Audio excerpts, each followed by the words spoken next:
Have you ever felt like you were a fraud or a fake, or that you're going to be found out, that you're not as good or smart as everybody else thinks that you are? Well, if you do feel this way, you aren't alone. It's actually called imposter syndrome. And in fact, it can set you back both professionally and personally. And that's why in this Fearless in 5, we'll talk about the 5 things you can do to overcome imposter syndrome.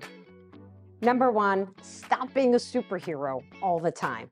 You might feel like you're a fake or a phony because you believe that everybody else is great at everything and that you're not. And that's why you have to stay later and work harder than everybody else. But we are all human and you need to give yourself a break.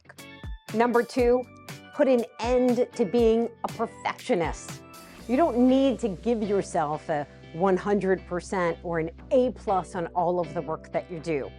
In fact, it's that level of effort that can burn out all of those people around you, including yourself. So stop micromanaging your team and think about how can you delegate more.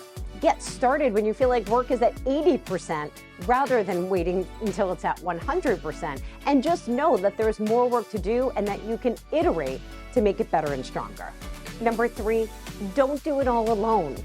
For those of us who feel imposter syndrome, sometimes we believe that if we ask for help, we'll be found out.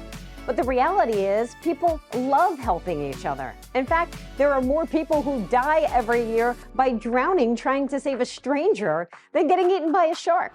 So when you need some help, ask for it.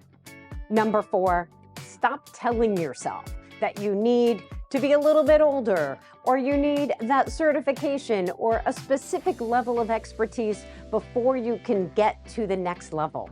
We tend to self-sabotage and imagine that there's some level that we need in order to move our way up.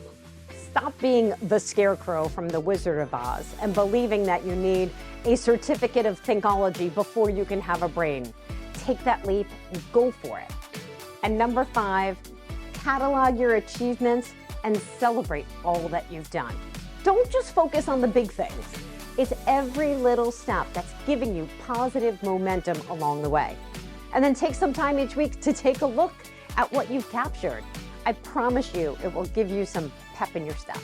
According to the American Psychological Association, the first step in getting over imposter syndrome is knowing that you're not alone.